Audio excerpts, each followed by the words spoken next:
मुंबई उच्च न्यायालय येथे शिपाई असो, क्लर्क असो, स्टेनोग्राफर असो या पदासाठी ज्या विद्यार्थ्यांनी फॉर्म भरलेला आहे तर त्यांच्यासाठी नवीन माहिती प्रकाशित करण्यात आलेली आहे मित्रांनो. अतिशय महत्त्वाची माहिती आहे आणि ती माहिती मुंबई उच्च न्यायालयाच्या वेबसाईटवर प्रकाशित करण्यात आलेली आहे. या अगोदर सुद्धा आपण माहिती देण्यात आलेली होती, तर त्या सर्वांमध्ये काय माहिती आहे आपण या व्हिडिओमध्ये पाहणार आहोत. या अगोदर मित्रांनो, तुम्ही जर नवीन असाल तर आपल्या चॅनलला सबस्क्राईब करा. तसेच शिपाई, क्लर्क, स्टेनोग्राफर आणि कार ड्रायव्हर या पदासाठी तुम्ही जर तयारी करत असाल तर खास तुमच्यासाठी मित्रांनो आपण वेबिनार ठेवलेला आहे. कशा पद्धतीने तयारी करायची, या ठिकाणी लेखी परीक्षेपासून निवड होईपर्यंत काय महत्त्वाच्या गोष्टी आहेत त्याच्यावर आपण चर्चा करणार आहोत. त्याची लिंक डिस्क्रिप्शन बॉक्समध्ये दिलेली वेबिनारची, त्या ठिकाणी जाऊन तुम्ही रजिस्टर करू शकता. आताच रजिस्ट्रेशन करा, कारण नोंदणी संख्या अतिशय कमी आहे. तर काय महत्त्वाची अपडेट्स होते आपण या ठिकाणी पाहूया. तर या स्क्रीनवर तुम्ही पाहता मित्रांनो काय दिलेले बघा, जे तिन्ही या ठिकाणी शाखामध्ये नागपूर असेल, मुंबई असेल किंवा औरंगाबाद असेल आणि पोस्ट चारही पोस्टचा या ठिकाणी विचार केलेला आहे. तर पाहूया आपण या ठिकाणी काय सांगण्यात आलेले आहे. सुरुवातीला पहा मित्रांनो, हायर ग्रेड यामध्ये 97 कॅन्डिडेट्स काय झालेले आहेत, त्यांचं फॉर्म रिजेक्ट करण्यात आलेलं आहे.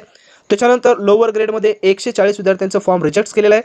4058 कॅन्डिडेट्स क्लर्कसाठी रिजेक्ट केलेले आहे. 930 स्टाफ कार ड्रायव्हरचं या ठिकाणी रिजेक्ट केलेलं आहे आणि 6047 शिपाई या पदासाठी अर्ज या ठिकाणी रिजेक्ट करण्यात आलेले आहे. तर त्या सर्वांमध्ये सूचना आपल्याला दिलेली आहे. तर पाहूया काय नोटीस दिलेली आहे.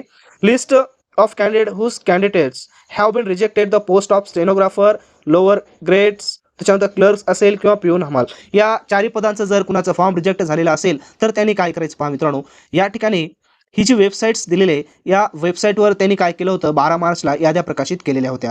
त्याच्यानंतर पुढे काय म्हटलेलं आहे, if any candidates have any objections, या ठिकाणी बऱ्याच कॅन्डिडेटचं फॉर्म असं सांगितलं जातं की सर्व माहिती करेक्ट असून सुद्धा फॉर्म रिजेक्ट झालेला आहे.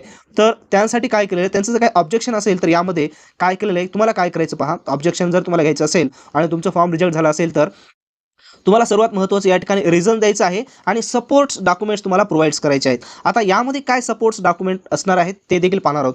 तर कधी करायचं, तुम्हाला खाली ईमेल आयडी दिलेली बघा त्यांची, या ईमेल आयडीवरच तुम्हाला सेंड करायचं, ते पण 23 तारखेच्या आतमध्ये सायंकाळी 5 वाजच्या अगोदर तुम्हाला त्या ठिकाणी तुमचं ऑब्जेक्शन पाठवायचं आहे. आता ऑब्जेक्शनची प्रोसेस काय आहे, तर याच्या अगोदरच्या व्हिडिओमध्ये तुम्हाला पूर्ण विथ प्रूफ सहित आपण काय केलं होतं, ऑब्जेक्शन कशा पद्धतीनं पाठवायचं आणि त्यांचं रिप्ले हा कशा पद्धतीनं असते त्या ठिकाणी आपण विथ प्रूफ दाखवलेले, तो व्हिडिओ तुम्ही पहा आणि त्या पद्धतीनं फॉर्मॅट्समध्ये तुम्ही तुमची संपूर्ण माहिती ऑब्जेक्शन त्या ठिकाणी पाठवू शकता.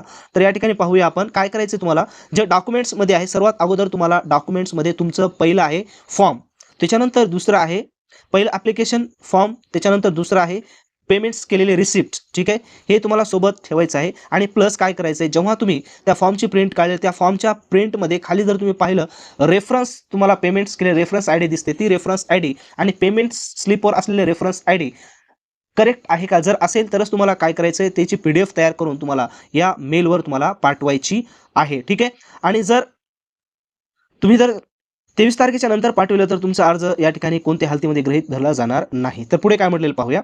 तुम्ही काय करू शकता, ईमेल्स असेल किंवा डिलिव्हरी पोस्टनं असेल, तुम्ही जर ऑब्जेक्शन घेतलं असेल तर 23 तारखेच्या अगोदरच तुम्हाला पाठवायचं आहे. त्याच्यानंतर जर पाठवलं तर कोणते ऑब्जेक्शन घेतलं जाणार नाही. अशा प्रकारचे तुम्हाला या ठिकाणी ऑब्जेक्शन घ्यायचं आहे. अजून तुम्हाला काय अडचण असेल तर तुम्ही कमेंट्स बॉक्समध्ये कमेंट्स करा. आणि ही जी PDF आहे नोटीसची, ती आपल्या इंडियन डेप जॉब अलर्ट गुरु या टेलिग्राम चॅनल्सवर आपण या ठिकाणी अपलोड केलेले आहे, त्या ठिकाणी जाऊन तुम्ही पाहू शकता. तसेच मित्रांनो, मुंबई उच्च न्यायालयामध्ये जर यावेळेस तुमची निवड पक्की करून घ्यायची असेल तर खास ऑथेंटिक कंटेंट्स आपण तयार केलेले आहे, त्याची लिंक डिस्क्रिप्शन बॉक्समध्ये दिली आहे. यामध्ये शिपाई, लिपिक, स्टेनोग्राफर, स्टाफ कार ड्रायव्हर सर्व पदांसाठी नोट्ससहित क्वेश्चन सेट तयार केलेले, ते एक्झाम ओरिएंटेड आहे.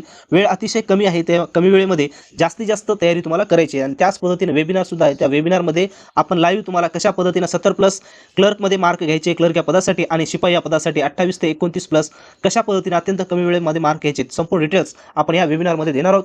त्याची लिंक सुद्धा डिस्क्रिप्शन बॉक्समध्ये, त्या ठिकाणी जाऊन तुम्ही जॉईन व्हा आणि हा व्हिडिओ तुमच्या मित्रांना शेअर करा. आणि अशाच प्रकारचे ऑथेंटिक अपडेट्स तसेच PDF वगैरे घेण्यासाठी टेलिग्राम चॅनल आहे, त्या टेलिग्राम चॅनलला देखील सबस्क्राईब करा.